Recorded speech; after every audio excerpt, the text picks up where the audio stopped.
Bismillahirrahmanirrahim. Assalamualaikum warahmatullahi wabarakatuh. Alhamdulillah hamdan yaliku bi jalalihi wa azimi sultanih. Asyhadu an la ilaha illallah wahdahu rabbi la syarikalah wa asyhadu anna Muhammadan abduhu wa rasuluh, amma ba'd. Allahumma inna nas'aluka ilman nafi'an wa na'udzu bika min ilmin la yanfa'. Ya hayyu ya qayyum bi rahmatika nastaghits. Aslih lana sya'nana kullah wa la takilna ila anfusina tarfata 'ain. Para hadirin, ikhwati fid din wa akhwat fillah, rahimani wa rahimakumullah. Alhamdulillah, kita bersyukur kepada Allah Subhanahu wa taala. Pada malam hari ini kita sudah masuk tanggal 15 Zulhijjah, atau kita sudah berada di pertengahan dari bulan terakhir dalam kalender Hijriyah 1446 Hijriah. Kita memohon kepada Allah dengan seluruh asma-Nya yang husna, dengan seluruh sifat-sifatnya yang maha sempurna. Semoga apa yang sudah kita amalkan di hari-hari istimewa 10 pertama Zulhijjah dan juga ayyamut tasyrik, sesederhana apapun amalan kita di hari-hari istimewa tersebut, semoga Allah menerimanya sebagai amal saleh yang memberatkan timbangan kebaikan kita di yaumul qiyamah nanti. Amin Allahumma ya rabbal alamin. Baik para jamaah yang dirahmati Allah, insyaallah pada kesempatan ini kita akan melanjutkan pembacaan dan juga pembahasan kitab Syarah Aqidah Salaf. Kita masih di pembahasan tentang beberapa kaidah ilmiah bahwa tidak adanya pertentangan di antara dalil-dalil. Apakah itu dalil naqliyah dan juga aqliyah. Kita sampai di kaidah ketiga ya. Dua kaidah sudah kita sampaikan, bahwa ayat-ayat Al-Quran tidak akan pernah saling bertentangan satu dengan yang lainnya. Satu ayat dengan ayat yang lainnya tidak akan pernah saling bertentangan, bahkan saling membenarkan sebagiannya atas sebagian yang lain. Kemudian kaidah kedua juga sudah kita sampaikan, bahwa Al-Quran dengan hadis atau sebaliknya hadis dengan Al-Quran tidak akan pernah bertentangan, tidak akan pernah berlawanan selama-lamanya. Baik, hadirin jamaah yang dirahmati Allah. Berikutnya kita masuk di kaidah ketiga. Qala al-muallif hafizahullahu taala,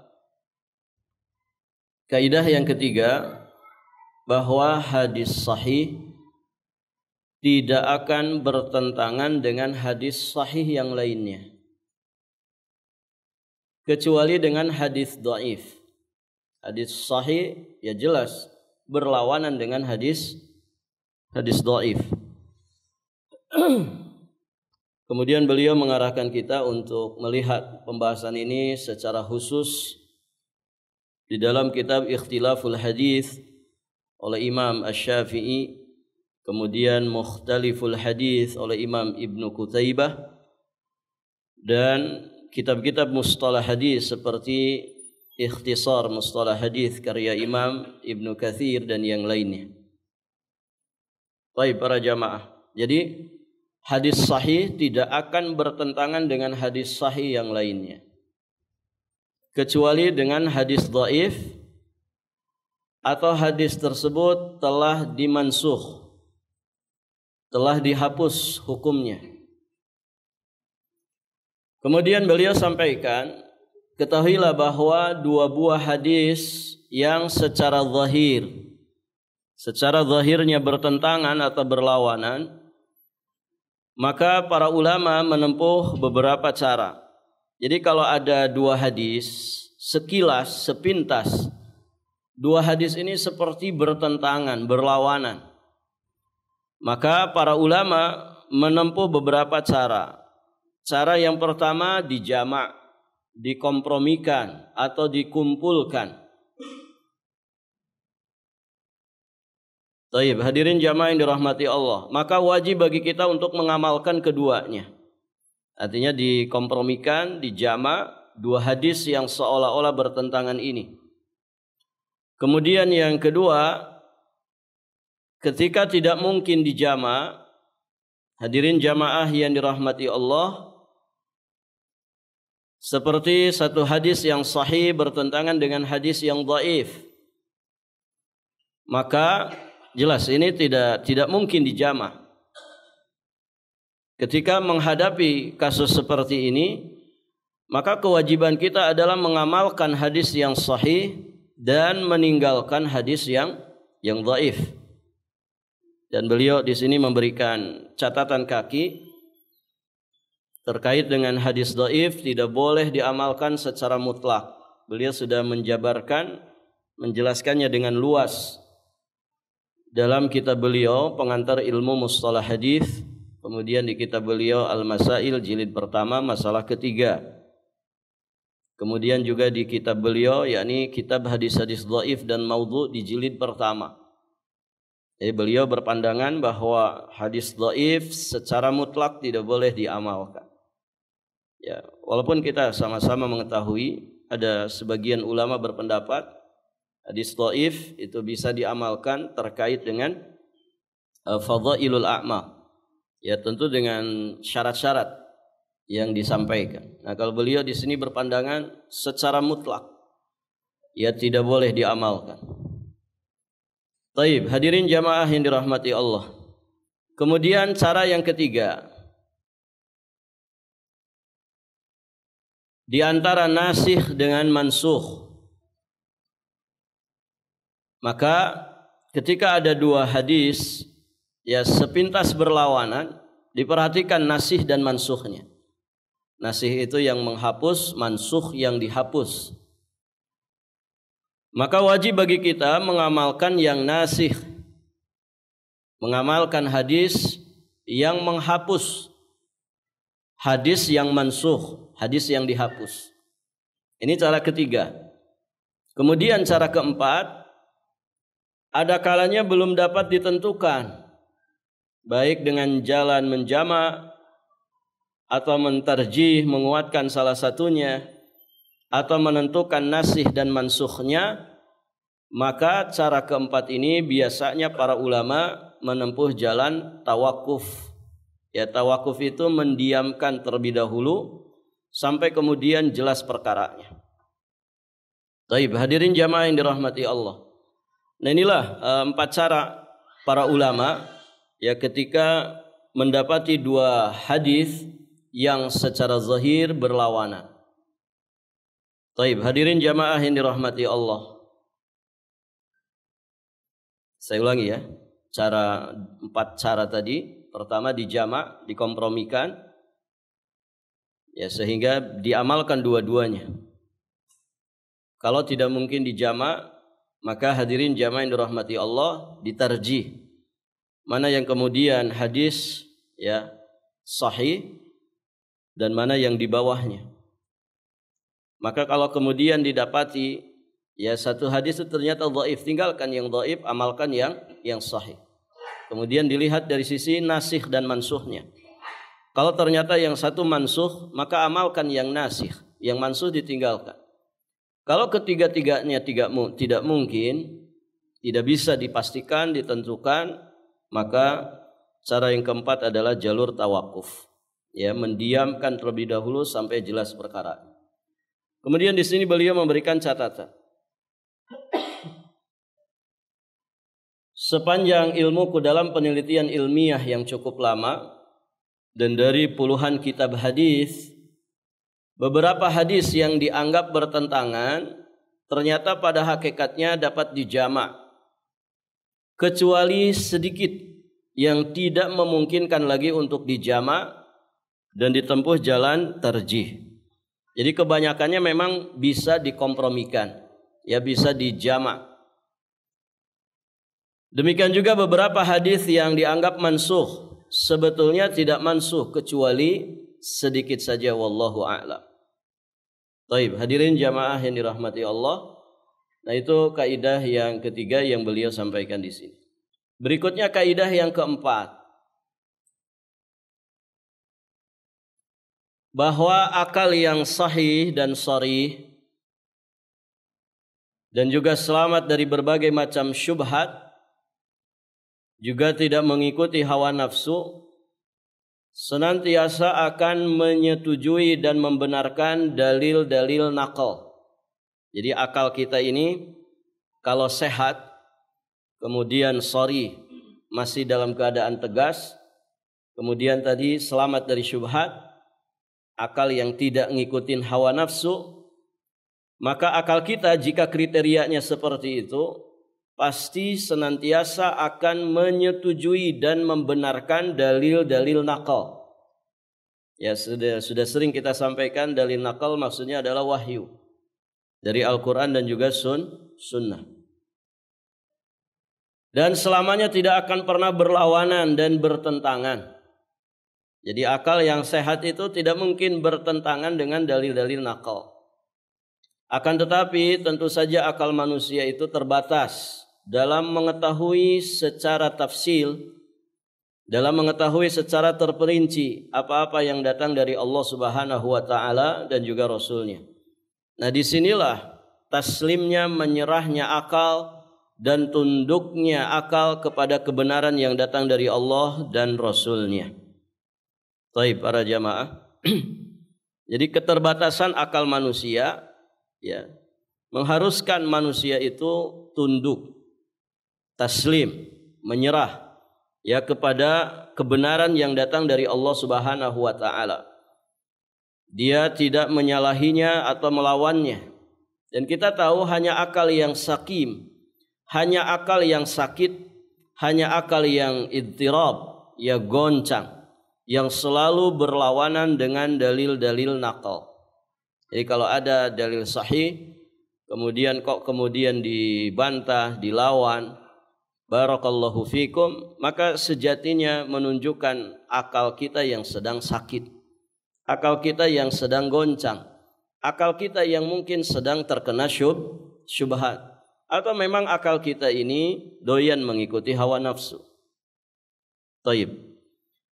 Dengan demikian, orang yang selalu menghadapkan atau menentang setiap yang datang dari Nabi sallallahu alaihi wasallam, sejatinya bukanlah orang-orang yang berakal.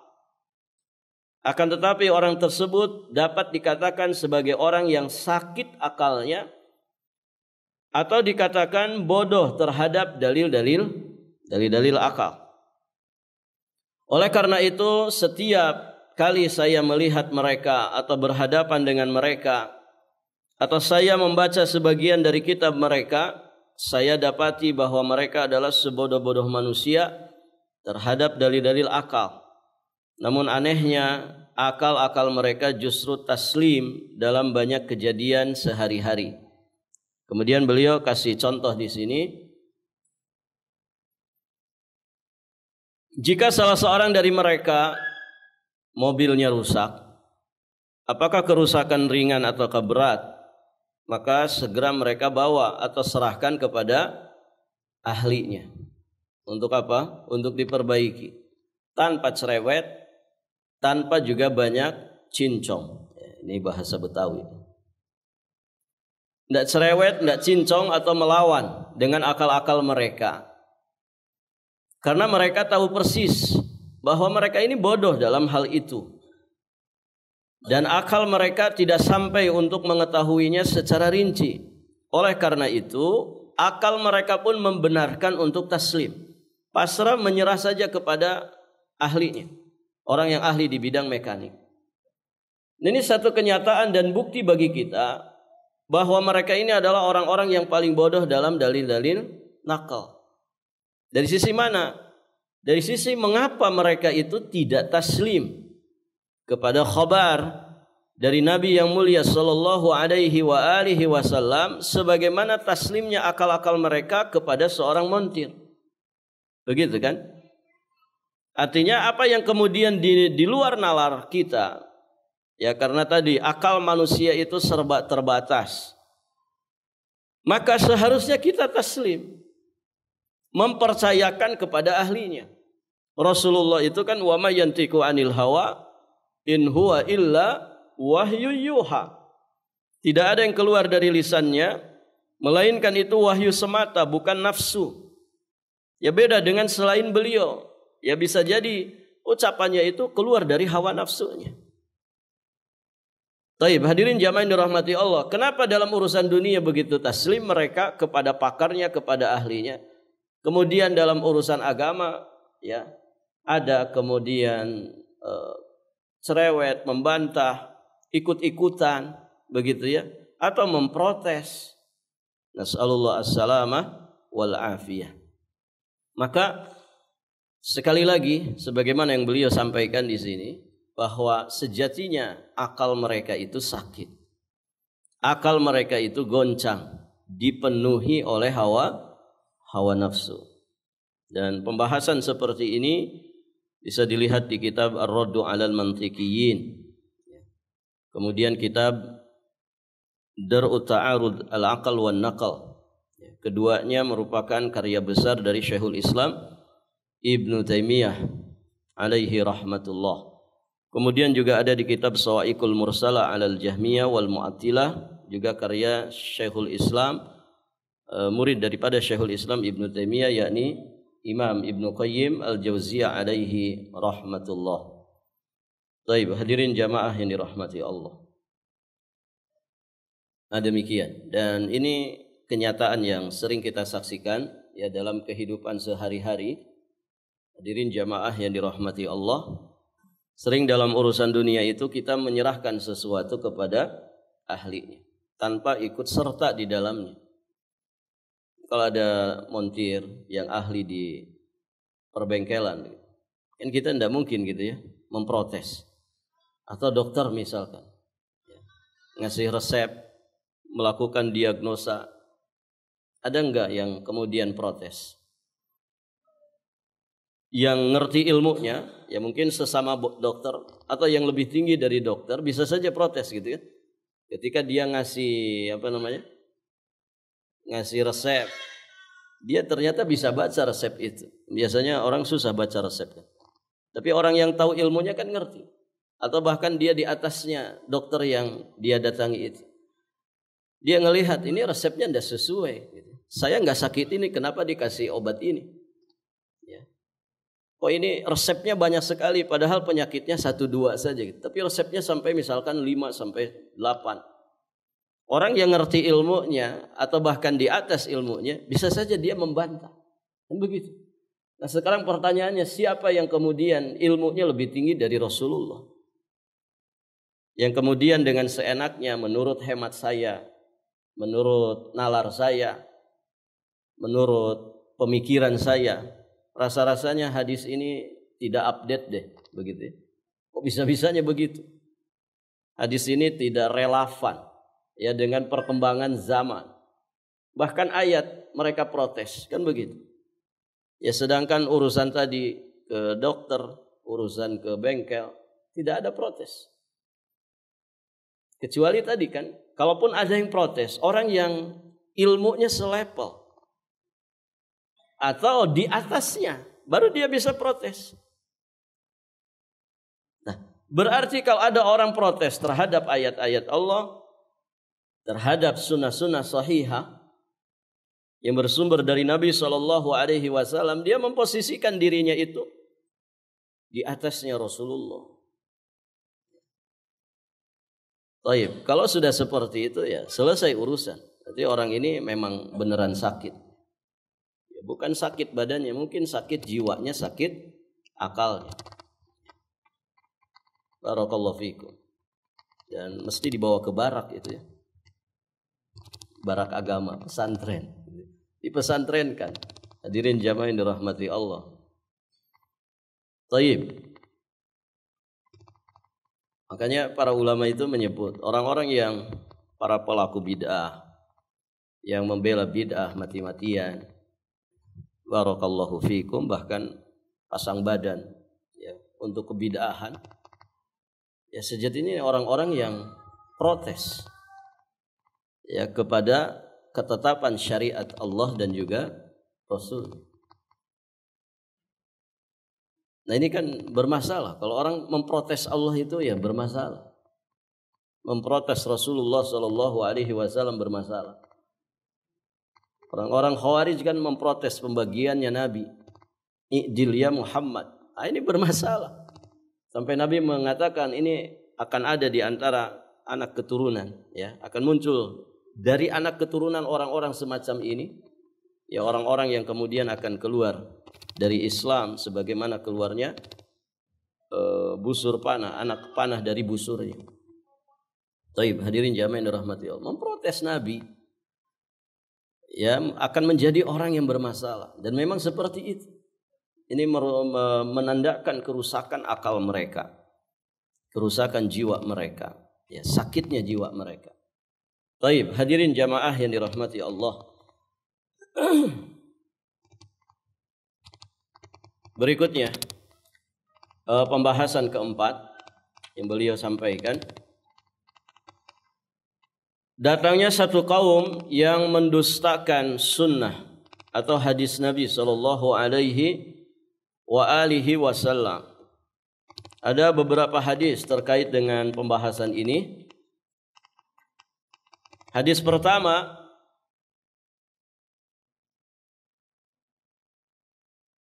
la ulfiyanna ahadakum muttaki'an ala arikatihi ya'tihil amru min amri mimma amartu bihi aw nahaitu anhu fayaqulu la nadri ma wajadna fi kitabillahi taba'nahu wa fi riwayatin ma ajidu hadha fi kitabillahi ta'ala wa fi riwayatin ma nadri ma hadha indana kitabullah laisa hadha fihi wa fi tariqin ukhra ma wajadna fi kitabillah amilna bihi wa illa fala. Janganlah aku dapati salah seorang dari kamu bersandar peraduannya. Bersandar peraduannya maksudnya di sini menunjukkan bahwa sifat dan tabiat orang atau kaum ini sangatlah malas di dalam menuntut ilmu. Ya, kerjaannya sandaran saja, begitu ya. Kemudian datang kepadanya urusan dan juga urusanku. yakni datang kepadanya sunnahku atau hadisku. Baik itu isinya perintah ataupun larangan. Dari apa-apa yang aku perintah dan atau aku larang. Lalu dia berkata, la nadri, la nadri. Kami tidak tahu apa-apa yang kami dapati dalam kitabullah, yakni dalam Al-Quran, kami akan mengikutinya. Kemudian di riwayat yang lain dikatakan, aku tidak dapati ini di dalam kitab Allah. Di riwayat yang lain datang dengan redaksi, kami tidak tahu apa hadis ini. Di sisi kami hanyalah kitabullah dan hadis ini tidak ada di dalamnya. Taib, hadirin jamaah yang dirahmati Allah.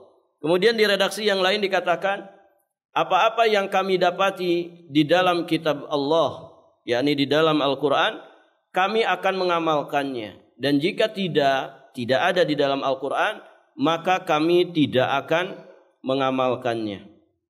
Hadirin jamaah yang dirahmati Allah, dari beberapa redaksi hadis ini datang dengan beberapa lafaz.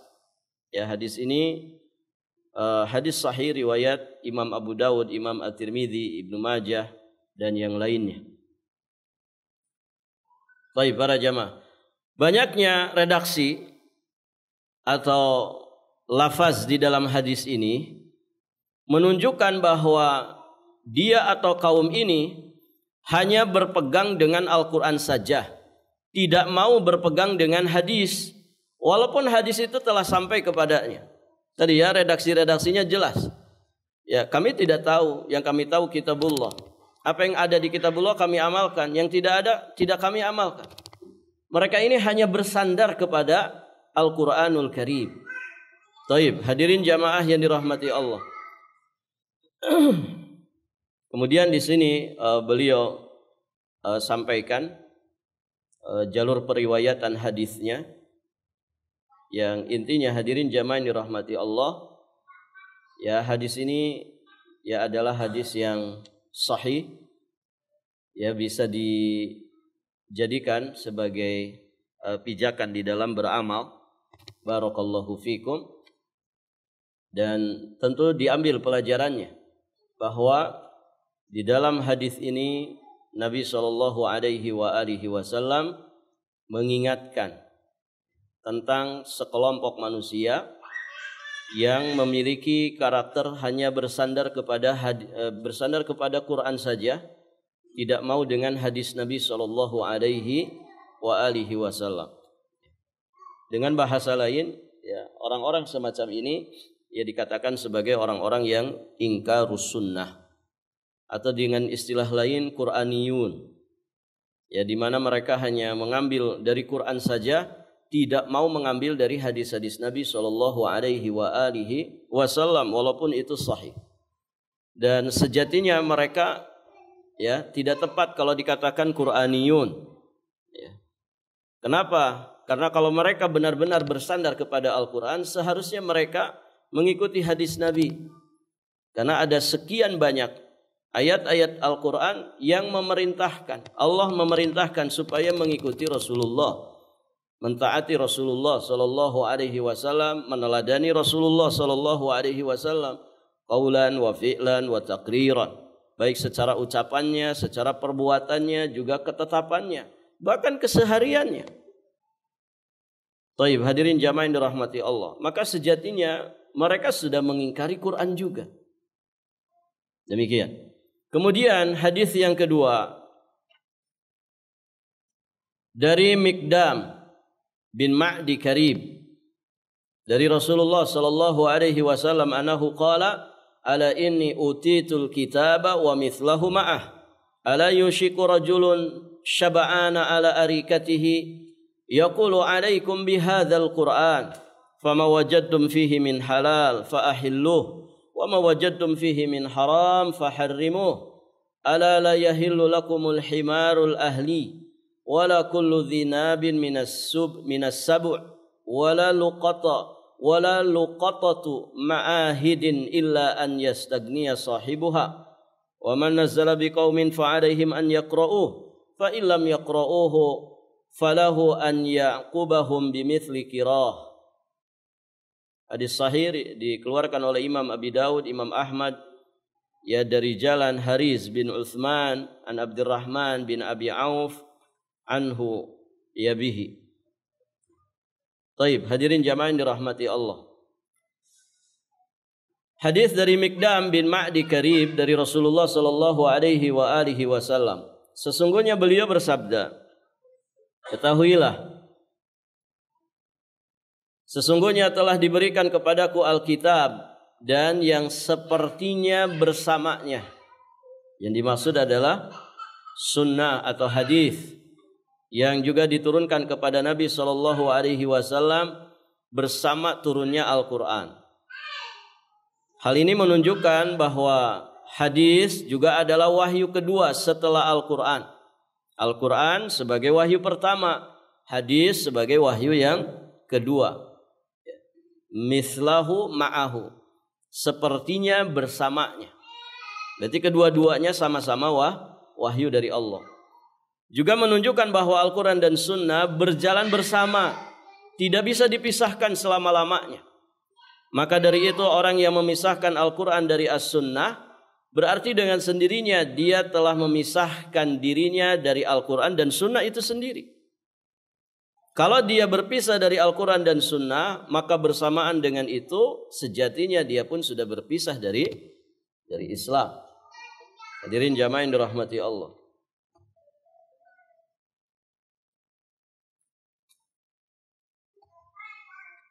Jadi di sini Nabi SAW ya beliau menyampaikan, sesungguhnya telah diberikan kepadaku Alkitab dan yang sepertinya bersamanya, yakni hadis-hadis tadi. Ketahuilah sudah dekat waktunya akan datang seorang yang gemuk badannya bersandar di atas peraduannya. Taib, hadirin jamaah yang dirahmati Allah. Kalimat ini kata penulis menunjukkan dan menjelaskan kepada kita bahwa orang yang beliau sifatkan ini sangat malas sekali dalam menuntut ilmu. Bahkan tidak pernah menuntut ilmu. Dia hanya menunggu dan tidak pernah berjalan. Sehingga beliau tamsilkan seperti orang yang gemuk badannya yang sedang bersandar di peraduannya. Ya, hobinya makan, mager kata orang. Gitu ya, malas gerak. Diumpamakan oleh Nabi seperti itu. Maksudnya apa? Untuk orang-orang yang malas untuk belajar agama. Malas belajar Quran, malas belajar hadis. Taib. Lalu dia berkata, hendaklah kamu berpegang dengan Al-Quran ini saja. Maka apa-apa yang kamu dapati dalam Al-Quran dari perkara yang halal, maka halalkanlah. Dan apa-apa yang kamu dapati di dalam Al-Quran dari perkara yang haram, maka ikutlah mengharamkan. Kemudian beliau melanjutkan sabdanya, ketahuilah tidak halal bagi kamu keledai kampung. Ya, himar ahli. Himar ahli itu ya keledai jinak yang biasa bersama dengan manusia. Keledai kampung. Kan ada himar wahsy, ada himar ahli. Ya, himar wahsy itu himar yang buas di hutan. Ya, sama kan ada ayam itu ada ayam di kampung berkeliaran bersama manusia.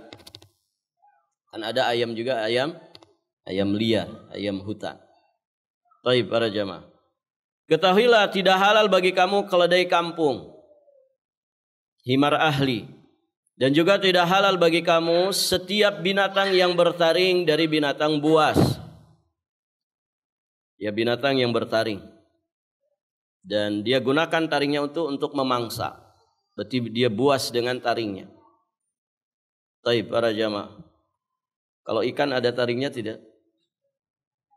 Sebagian ikan kan ada taringnya. Tapi dia halal.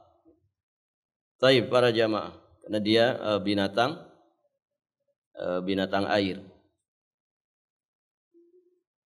Kemudian tidak halal bagi kamu barang temuan orang kafir yang mengadakan perjanjian dengan negeri Islam, kecuali jika pemiliknya tidak memerlukannya lagi. Ya, di sini beliau sampaikan apa yang beliau katakan di dalam hadis ini tidak halal, yakni haram hukumnya. Tidak terdapat nasnya dalam Al-Quran, akan tetapi terdapat di dalam sunnah atau hadis beliau. Tentunya di sini juga menjadi bantahan bagi mereka yang hanya mengharamkan atau menghalalkan apa saja yang di dalam Al-Quran. Ya, ada orang yang barakallahu fikum, dia ngertinya halal haram itu ya sebatas apa yang dihalalkan dan diharamkan Al-Quran. Padahal ada perkara-perkara yang tidak terdapat di dalam Al-Quran ternyata dihalalkan dan diharamkan berdasarkan hadis, seperti pembahasan kita ini. Hadirin jamaah yang dirahmati Allah. Maka pada hakikatnya sebagaimana beliau sallallahu alaihi wasallam tegaskan sendiri bahwa apa yang beliau haramkan itu sama seperti apa yang Allah haramkan. Dari sisi kita diperintah oleh Allah untuk mengikuti petunjuk Nabi. Maka apa yang dihalalkan oleh Nabi kita ikut menghalalkannya. Apa yang diharamkan oleh Nabi maka kita ikut mengharamkannya. Jangan kemudian ya diharamkan oleh Nabi, tidak ada di Quran. Yang diharamkan Nabi ini enggak ada di dalam Quran. Maka jangan dipakai. Nah, ini tidak benar. Tersesat kita kalau seperti itu. Hadirin jamaah yang dirahmati Allah Subhanahu wa taala. Baik, kemudian Nabi melanjutkan, dan barang siapa yang datang pada suatu kaum, maka wajib bagi mereka menjamunya sebagai hak tetamu. Maka kalau mereka tidak mau menjamunya, menunaikan hak tamu, maka bagi tamu mempunyai hak untuk mengambil seukuran dengan haknya sebagai tamu. Hadis ini sahih. Taib, hadirin jamaah yang dirahmati Allah. Beliau jelaskan sedikit tentang sanad daripada hadis ini. Yang intinya hadis ini adalah hadis yang sahih. Baik para jamaah, di penghujung hadis disebutkan ya wajibnya menjamu menjamu tamu. Ya, walaupun ada rincian dalam masalah itu. Yang wajib berapa hari? Yang wajib berapa hari, ikhwan? 3 hari saja. Tamu itu wajib dijamu 3 hari. Kalau hari keempat wajib diusir. Yang keempat apa? Hari keempat sunnah. Sunnah hukumnya menjamu. Ya artinya gini, ada hak tuan rumah, ada hak tamu. Berarti ada kewajiban tuan rumah, ada kewajiban tamu. Masing-masing punya hak dan kewajiban. Taib para jamaah.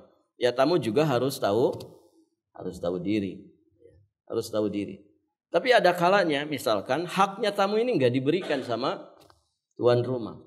Maka tamu boleh mengambil sekadar dengan haknya saja. Begitu.